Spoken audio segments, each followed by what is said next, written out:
It's Wednesday, July 8th. This is CTV at 6. Here's what's making news tonight. Heartbreak over news. 2 paramedics and a patient were victims of a highway crash. Construction work is set to begin on an infamous traffic choke point in Halifax. Temperatures in the Maritimes will range from warm to hot tomorrow, and a few spots could see some pop-up thunderstorms. Live from our Maritimes News Center, this is CTV News at 6. Here is Todd Battis. Good evening. As we come on the air, we have just received an emergency alert that has been posted by the RCMP in Nova Scotia. Just going to read you what it says. The RCMP alert: a dangerous man with a weapon has been reported on Highway 210 and Old Chelsea Road. That's in Chelsea, Nova Scotia. That's in Lunenburg County. The RCMP is saying, find a safe location now, lock doors, do not approach, do not pick up hitchhikers. Again, that's an RCMP alert about a dangerous man in the Chelsea, Nova Scotia area that is in Lunenburg County. Now, if we get any information, we'll certainly bring that to you in the next hour. On this International Paramedics Day, 2 paramedics are being mourned in our region. Condolences and memories are being shared after they and a patient were killed in an ambulance involved in yesterday's fiery crash on a highway near Port Elgin, New Brunswick. CTV's Callum Smith reports. One day after the tragic crash between an ambulance and a transport truck near the Confederation Bridge, a noticeable void is felt within the healthcare system. Our hearts and our thoughts go out to our colleagues, family, and friends of 2 amazing paramedics that have left a void in our system that we felt today, and to the family and friends of the patient that was also tragically killed in this accident. The crash happened on the Trans-Canada Highway at around 9:10 a.m. yesterday. RCMP say the ambulance was traveling westbound when it collided head-on with the transport truck. Tributes are pouring in today for the 56-year-old and 23-year-old paramedics and the 77-year-old patient, all from PEI. PEI is so close-knit that they're part of the Island family. And when we lose 3 Islanders in something like this, it affects everybody. Especially in a profession that can't shut down to grieve as a whole. Dr. Trevor Jane says, while that void is felt, other paramedics continued showing up and responding to Islanders in need. Both of the paramedics that lost their lives were great paramedics. They were community-oriented. They love their job, and they love to help the folks that they served. We understand the need for these individuals in PEI to have time off to... The following is a message from the Canadian National Public Alerting System.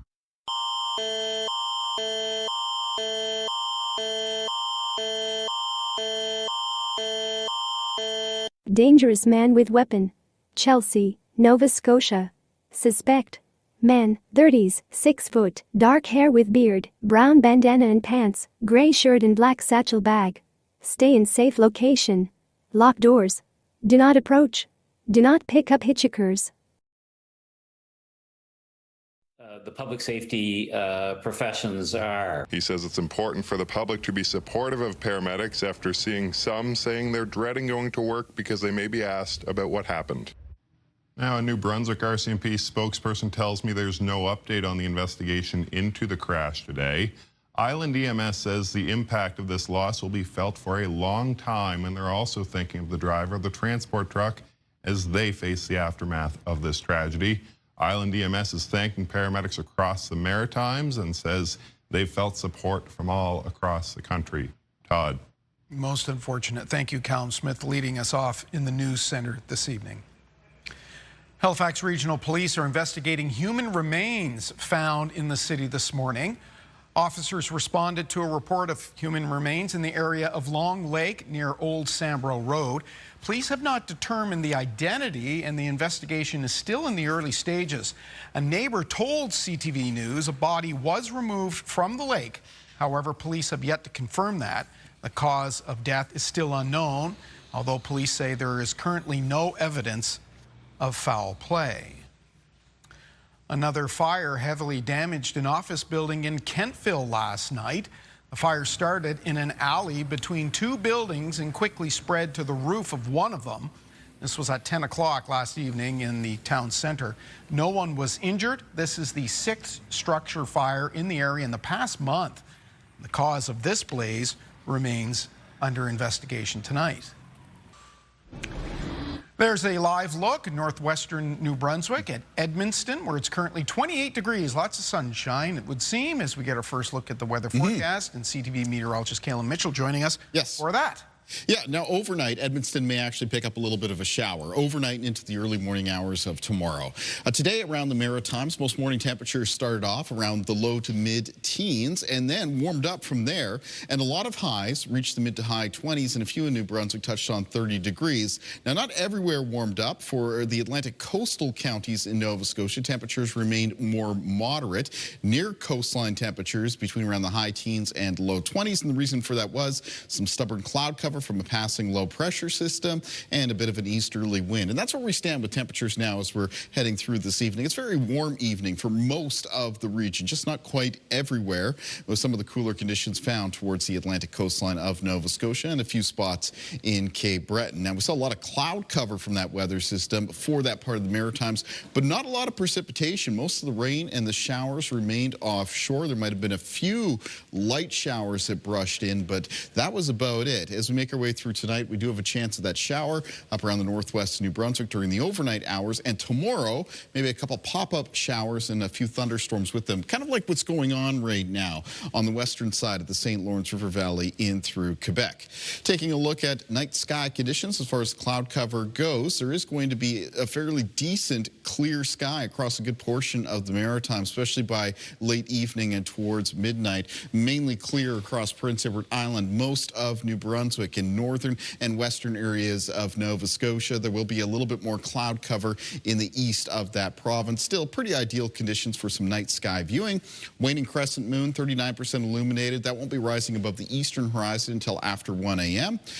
The asterism, the summer triangle, which is comprised of the three bright stars Vega, Deneb, and Altair, that will be viewable above the eastern horizon after dark. And there's a couple passes from the International Space Station, one at 10:34 p.m. from the southwest to the east, and the second one just after midnight from the northwest to the east. And I'll have more in the forecast coming up later on. Okay, thank you, Kalen. We'll see you in about 15 minutes for that. Before our next story, I just want to read this. This is from the RCMP alert. We have a bit more information.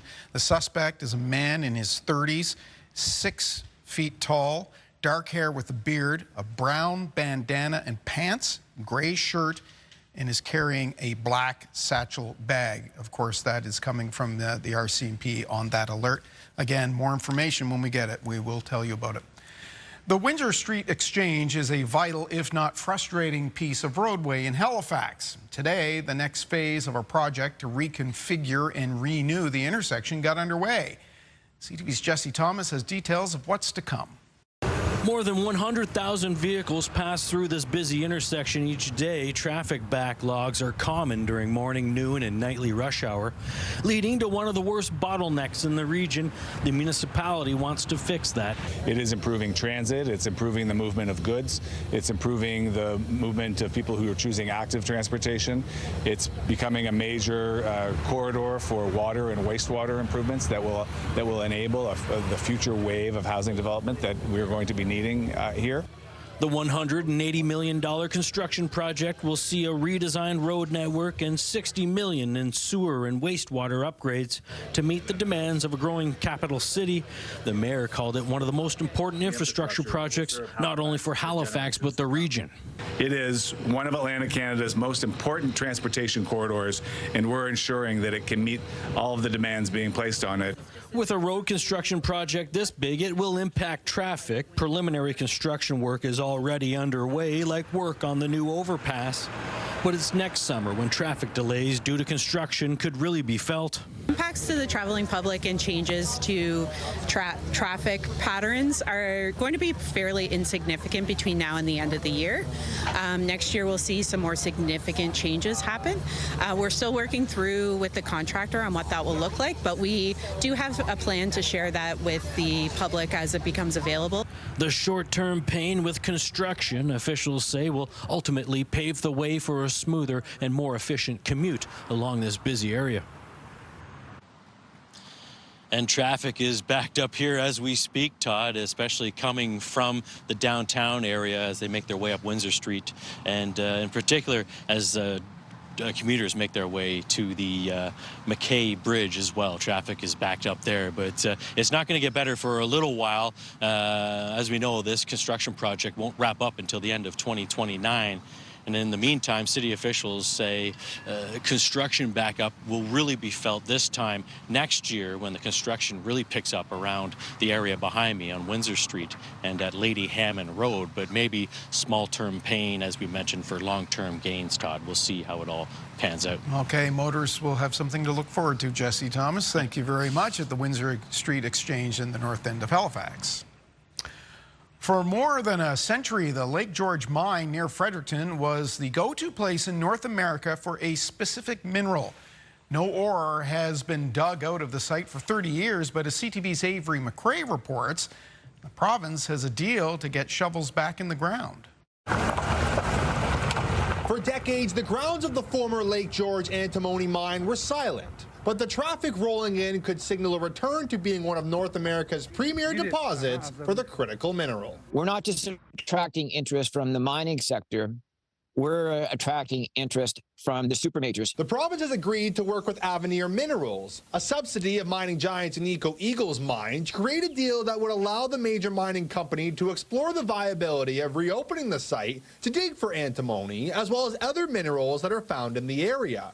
At one point, the grounds were believed to hold an estimated 800,000 tons of the metallic ore. Antimony its value is sky high compared to where it was just a number of years ago. The critical mineral is used in flame retardants, batteries, and other electronics. John Heron says 80% of the world's supply currently comes from China. G7 nations really want to make sure that we have a diversity supply to critical minerals that are vital to the functioning of advanced economies. The news comes as the province continues to overhaul its mining legislation in hopes of revitalizing the sector in New Brunswick. Heron says having an industry leader like Agnico Eagle be the first to the table is a good sign for the future. It's not just the dollars that we're interested in, is that we're interested in tracking the real mining sector. Heron said it would be at least 3 to 5 years before any massive mining would begin. CTV reached out to Avenir Minerals, but did not hear back by airtime. Todd, the minister says this is the first of at least 2 major mining announcements for the province this summer. The next will be related to copper at the Bathurst mining camp, but Heron did not share any additional details on that matter. Todd? All right, thank you, Avery McRae in Lake George, New Brunswick for us. The garbage woes plaguing the CBRM don't seem to be improving. They forced an emergency session of City Council and pushed one councillor to start collecting garbage herself to ease the problem. CTV's Ryan McDonald has more. As the uncollected garbage has been piling up around the Cape Breton Regional Municipality, so too have the complaints. All I could think about was my own mother, how she would have to just drag her garbage in. So I was thinking there's more than her. District 12 Councillor Kim Shepherd-Campbell took matters into her own hands recently, driving trash to the dump for a handful of residents who couldn't deliver it there themselves. This garbage has been out in the heat probably for 4 days with at least 30-degree weather. And to me, that's health and safety issues now. So I am worried about it. The third time around, it was like, come on. So it's well over a month. That's how long it has been since Diana McKinnon Furlong's blue recycling bags have been picked up outside her home in Myra Gut. People have been reporting inconsistent pickups ever since the municipality switched from contracting out collection work to doing it themselves back on April 1st in an effort to save residents a tax increase. So we really hope that this turns around soon environmentally for our beautiful island, and so that people don't end up resorting to desperate measures. You're telling people to take your garbage to the dump. A lot of people out here don't have a car to take it to the dump. Today, an emergency virtual meeting of council was held about this, where it was decided to take action sooner than later.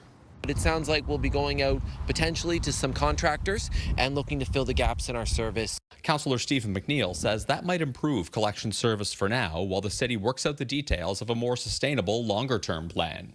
Hopefully that we never miss another garbage pickup again, that we've always pick up your garbage, and if a catastrophe does happen that we're not going to, we communicate that quickly and effectively to our residents and then provide a solution immediately. The issue will be brought up again at the next regularly scheduled council meeting here at City Hall on July the 30th, though the hope is that by that time, these garbage pickup problems that people have been having might largely have been solved. Ryan McDonald, CTV News, Sydney. On our website, we have details of an international drug bust that included the arrest of a New Brunswick man. The details are at ctvnews.atlantic.ca. Okay, we went through it pretty quickly, so we want to go through that RCMP alert again about a dangerous man with a weapon in Chelsea, Nova Scotia. The suspect is described as being in his 30s, 6 feet tall, dark hair with a beard, brown bandana and pants, wearing a gray shirt and black satchel bag.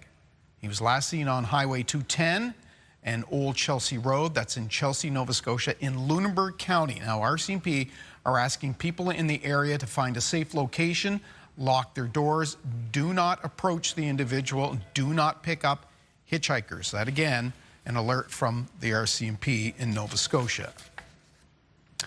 There's a lot of confusion around a beach at a provincial park in New Brunswick. It was open, then closed, and open again.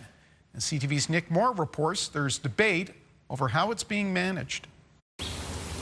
The front gate at the former North Lake Provincial Park is closed today, and it's been that way all summer. But the plan is for it to reopen again, allowing access to North Lake Beach. People who live in this rural part of New Brunswick near the Maine border say it's a welcome development at the location, which became a provincial park in 2022 following $1 million in renovations. This is the best way for us elderly people, because we're seniors, to keep healthy out in the nature and walk around. It's good for you.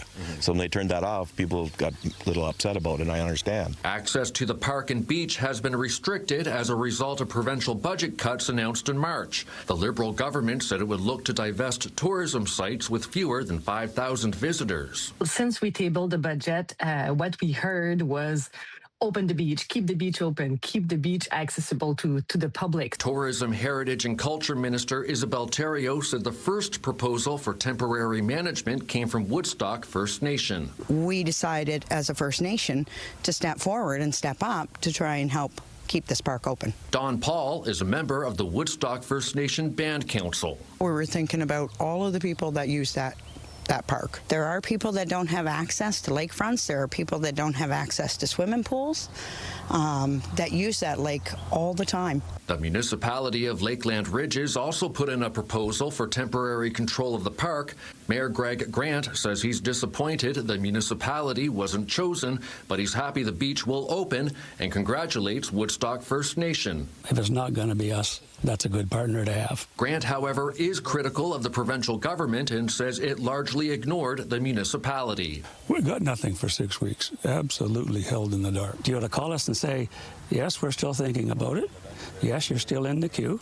Or yes, maybe we're thinking about assigning someone else, but stay with us. We haven't decided yet. Just let us know. People who live in the area have been taking care of the park since the provincial government gave up control. So I've been mowing the lawn and changing the garbage bags. So the announcement very practically for me has meant that I don't have to do that anymore. The gate here should be open again for public beach access at no cost starting Monday.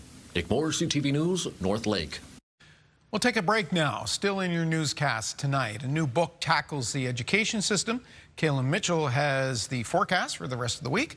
But next, improvements to one of our region's most important and iconic bridges. Stay with us.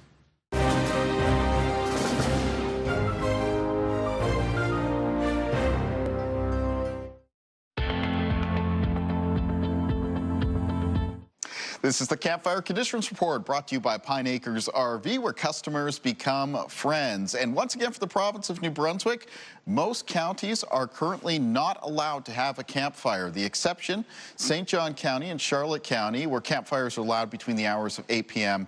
and 8 a.m. For the province of Nova Scotia, campfires are currently allowed between 7 p.m. and 8 a.m. And if you're in Prince Edward Island, you are allowed to have a campfire, but you are not at this time allowed to do any domestic brush burning. All of those provincial restrictions will be updated at 2 p.m. on July 9th. Get the Maritime's top stories, breaking news alerts, and watch live. Download the CTV News app. We'll cross that bridge when we come to it. Well, they're doing just that now in Hartland, New Brunswick, because the world's longest covered bridge is repaired and reopened just in time for summer tourists. CTV's Anna Mandan takes us there. The sunny weather is an encouraging sight as tourists make their way across Hartland's covered bridge. That's no small trek. The bridge measures over 1,280 feet. It's cool to see the water, and it was a cool long tunnel. I don't think we've really visited too many covered bridges in this. Nope. Sounds like it's good. But for half of this year, that wasn't possible. The record-breaking covered bridge was closed between January and June to repair its pedestrian walkway. Now it's back in operation just in time for many travelers' summer road trips. It's pretty amazing that you get to walk on something that is recognized, historical.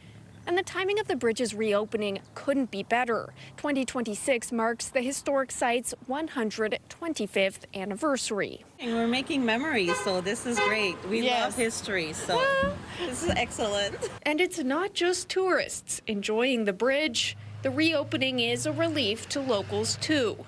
I'm very, very happy when it was open, and we have so many people that are coming in, and it also gives me personally easy access to so many places. A celebration for the site's 125th anniversary is scheduled for August, a historic year for a historic bridge. Anna Mandan, CTV News, Hartland, New Brunswick. Thank you, Anna. Okay. We have got some news about your newscast. The round of 16 is over at the 2026 FIFA World Cup. TSN, CTV, and Crave, your home for quarter finals matches coverage as well. And as you've seen the last little while, the event has kind of kicked our broadcast around on certain days.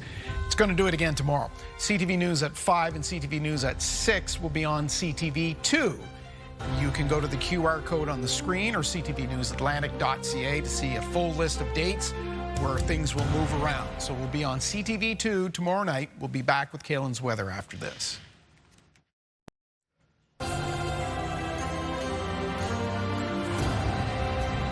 That's a really nice park they've got there along the shore of the Salmon River in Truro. I believe you can see the tidal bore come through there.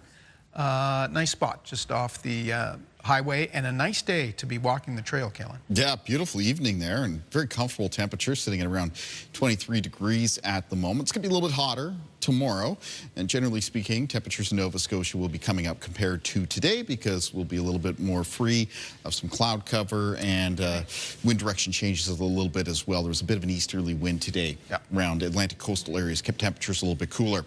I want to start off with a quick note about the type and nature of the precipitation we have seen so far through this first part of July, because we're several days into the month now.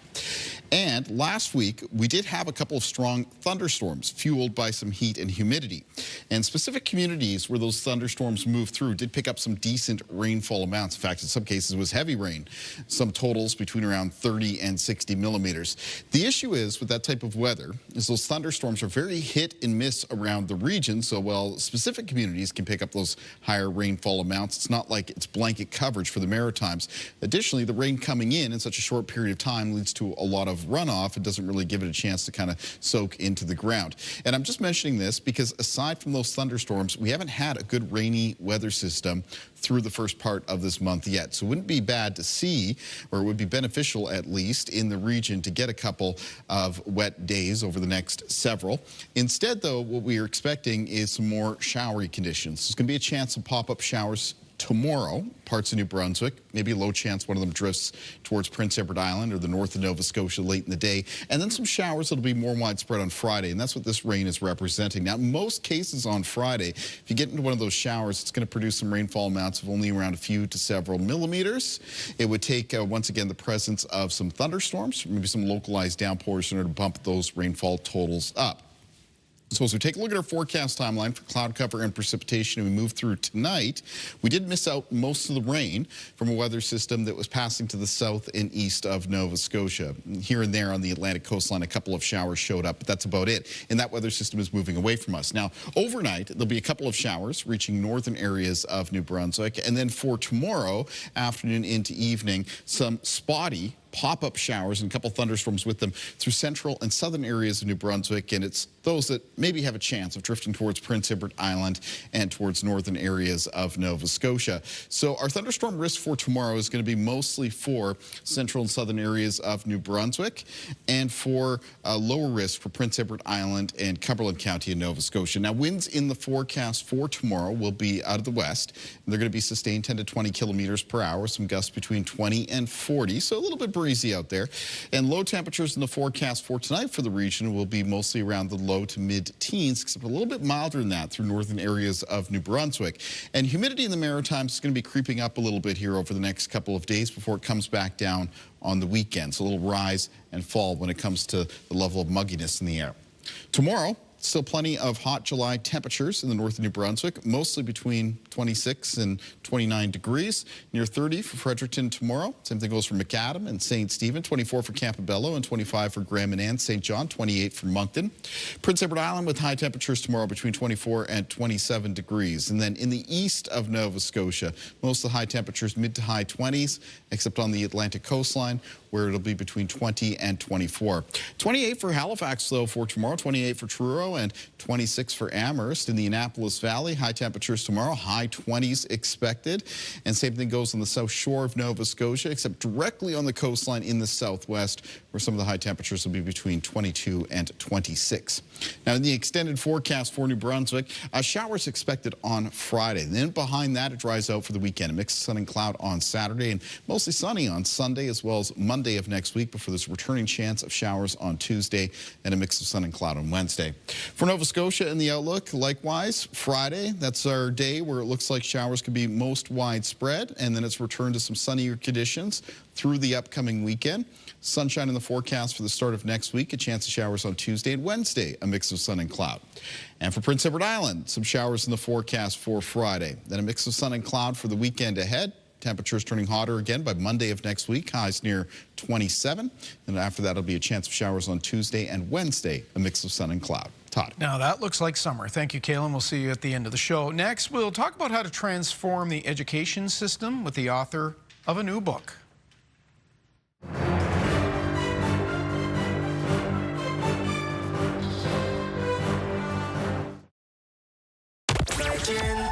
Okay, so we're back at it tomorrow, 7 a.m. Virgin Radio Stop the Pump for your chance to win some money at the gas pump. And around 7:30, get a shot at a $50 gift card to St. Louis Bar and Grill.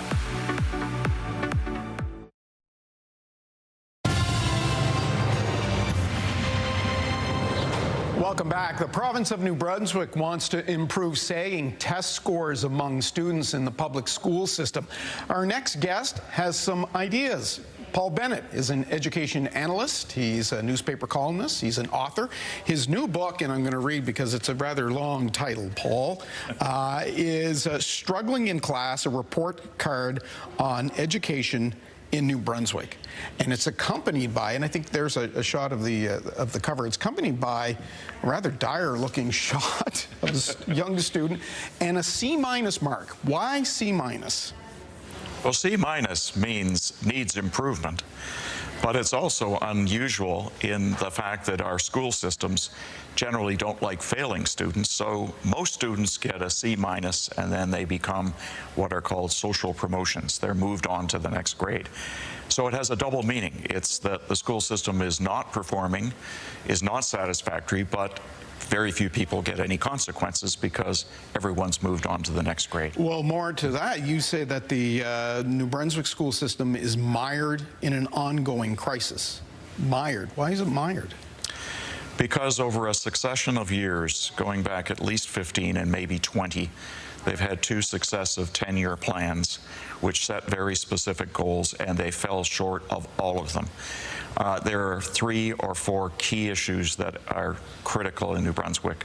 One, literacy and numeracy scores are terrible. Among the worst in the country. Yes, the worst among any of the provinces now. And secondly, the class composition and inclusion system isn't working. It's full of holes. French immersion and immersion French language instruction for a province that is officially bilingual. It's officially bilingual in name only.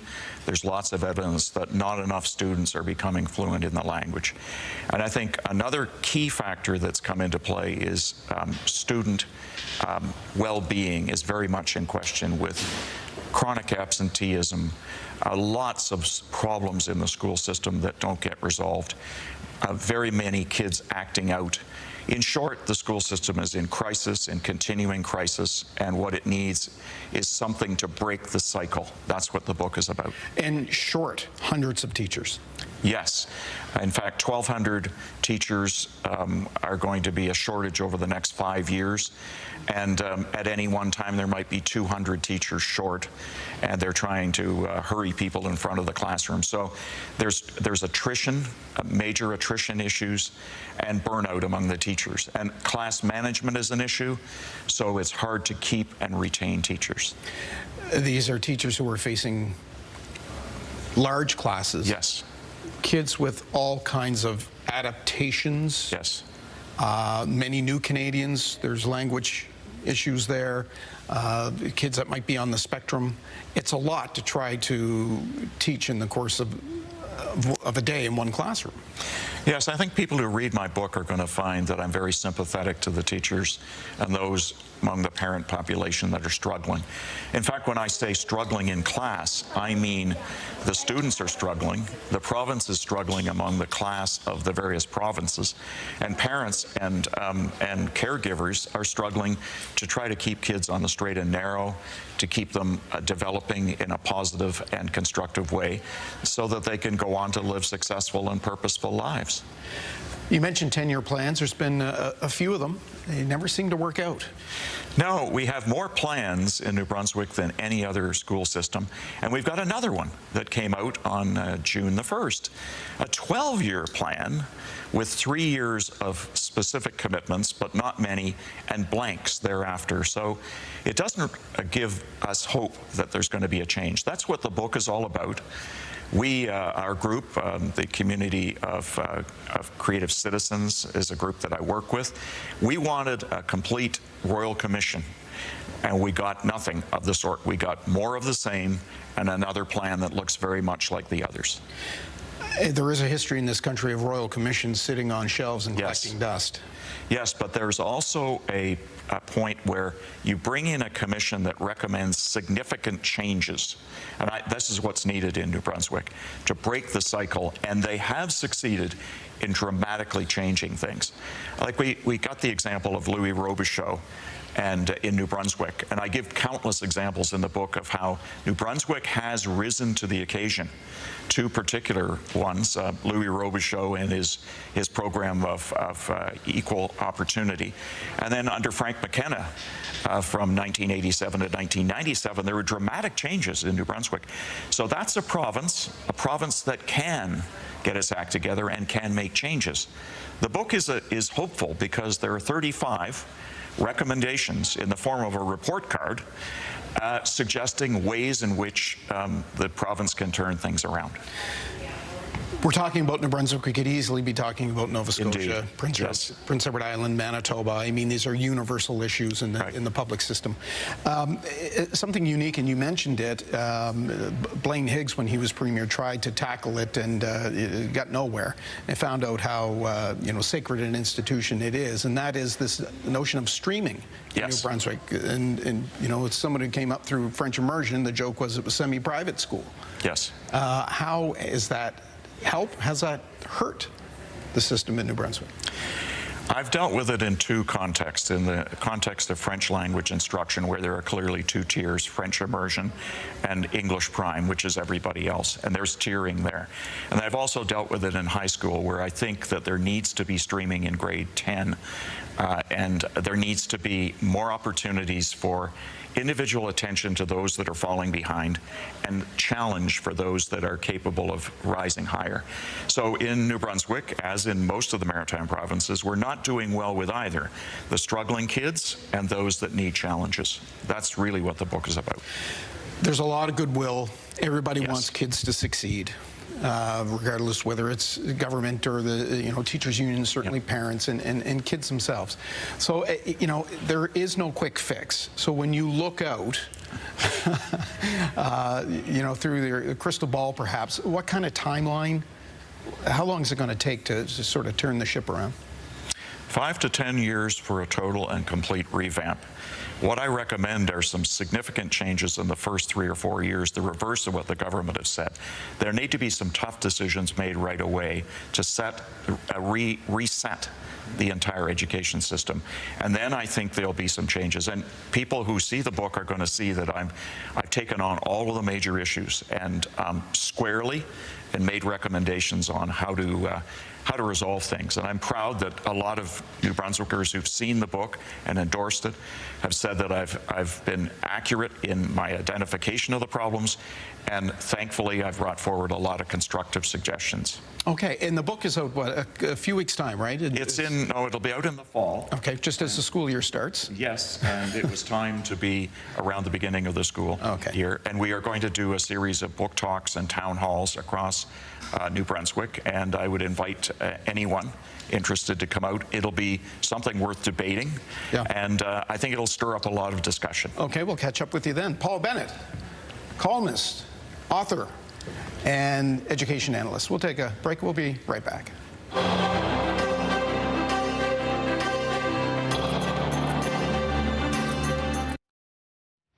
We'll take a look at health news now. A parasite that causes a nasty stomach bug that tends to occur in the summer months is on the rise in North America. CTV's Brianne Foley has details on that in tonight's edition of The Lifeline. Health officials are warning about a parasitic infection, now seeing cases of cyclosporiasis, a potentially dangerous stomach bug.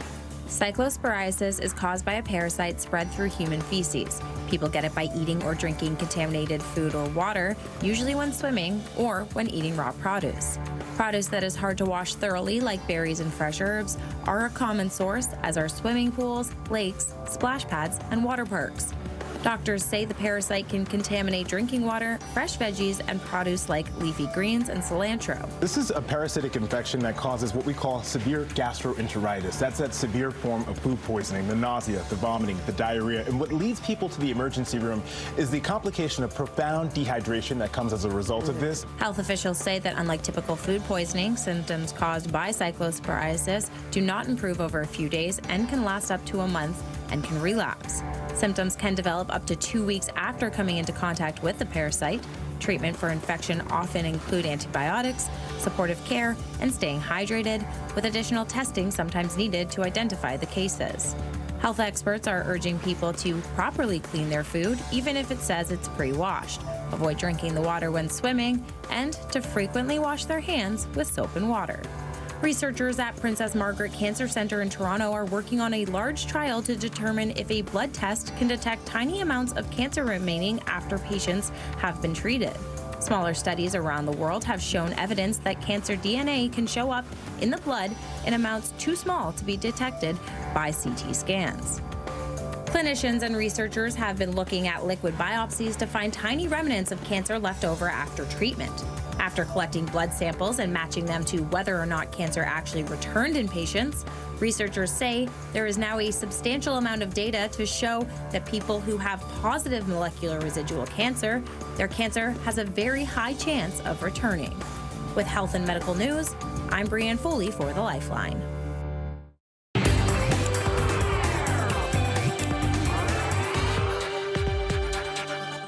Time for the scene. The nominations for the 78th Emmys were announced today, and 2 shows on Crave lead the nominations: The Pit and Hacks.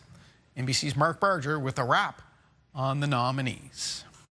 And so it begins. The HBO Max hospital drama The Pit scored big at this morning's Emmy nominations with 25, including Best Drama and Best Actor for Noah Wyle, awards that were among the 5 it won last year. Good morning, Carol. Apple TV's Pluribus is among the Pit's rivals for Best Drama, with Ray Seahorn in the chase for Best Actress. The world outside is no longer survivable. Paradise is another Best Drama contender, with Sterling K. Brown up for Best Actor. The Pentagon is drawing up battle plans for a war with Great Britain.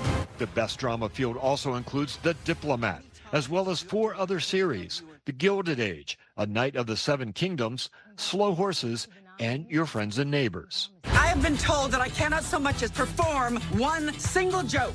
But Jean Smart could make it 5 wins for Best Actress in a Comedy for Hacks. Her show earned 24 nominations overall, including Best Comedy. Its competition includes another past winner, The Bear. And it started with calls. The horror comedy Widow's Bay is one of 2 newcomers up for Best Comedy, along with Margot's Got Money Troubles. Abbott Elementary is also looking to break through with a Best Comedy win, along with Nobody Wants This, Only Murders in the Building, and Shrinking. Incredibly proud. Stephen Colbert could add to his Emmy collection. The Late Show's final season is up for Best Variety Series against The Daily Show, Jimmy Kimmel Live, Last Week Tonight with John Oliver, and Saturday Night Live. The awards will be handed out Monday, September 14th on NBC, with Mariska Hargitay serving as host. Mark Barger, NBC Entertainment.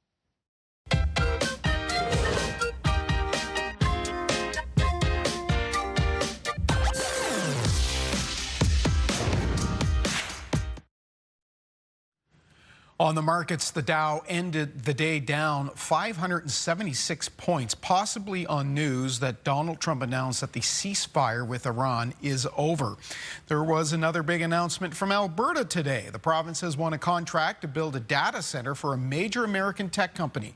BNN Bloomberg's Marilla Fernandez with details. The province will be home to a new $13 billion data center for Meta. Alberta's energy resources make it ideal for energy-intense projects like data centers.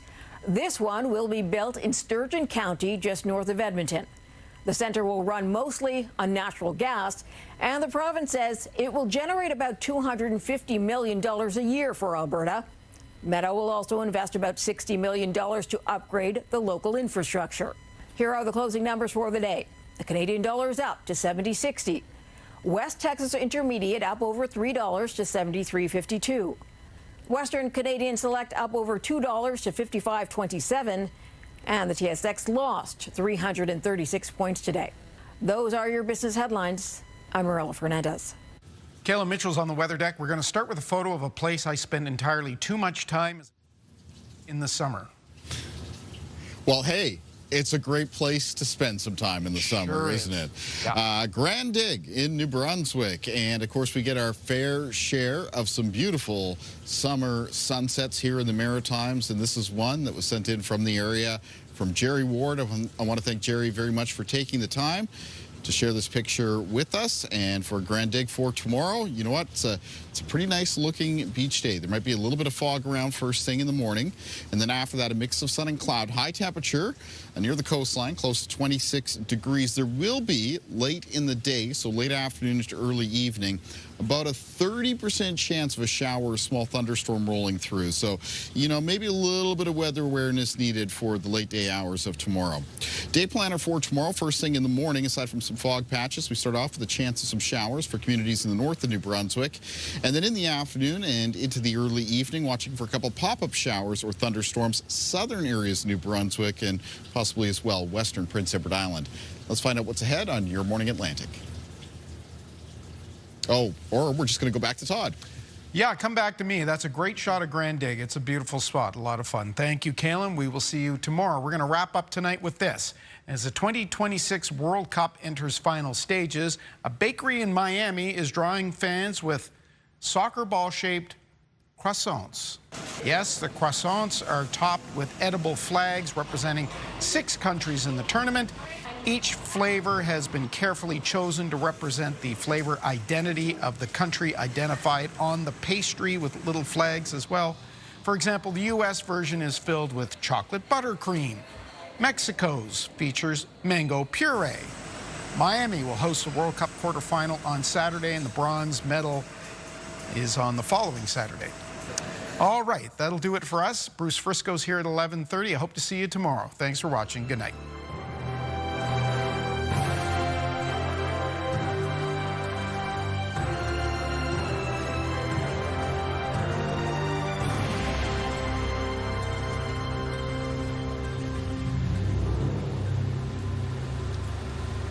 CTV News, the Maritime's #1 newscast. Watch live on Crave.